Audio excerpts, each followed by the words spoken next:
The growth paradox is the strange fact that despite its importance to the success of companies, most businesses struggle to grow profitably.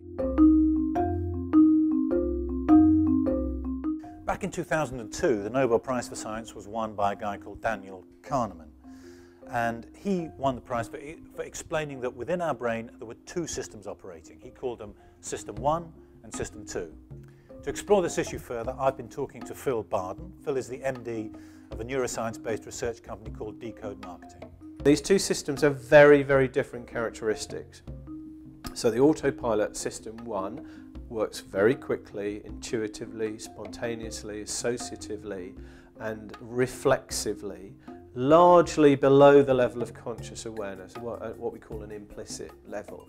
Whereas the pilot system, System 2, in contrast, works very slowly, very effortfully, and it's a controlled system rather than being an automatic system. And that explains why most of our decision making as regards brand choice is done by our subconscious System 1 brains. When you put people into fMRI brain scanners and you monitor their brain activity when they're asked to make a purchase decision with a group of brands which includes their favourite or other brands which they would also consider buying but are not their stated favourite, but when their favourite is present, there's relatively little brain activity. It is literally a no-brainer decision.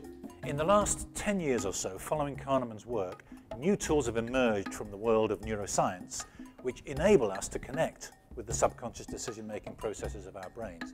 But the truth is, the business world hasn't really cottoned onto this yet and still continues to use tools that struggle to get that real deep understanding.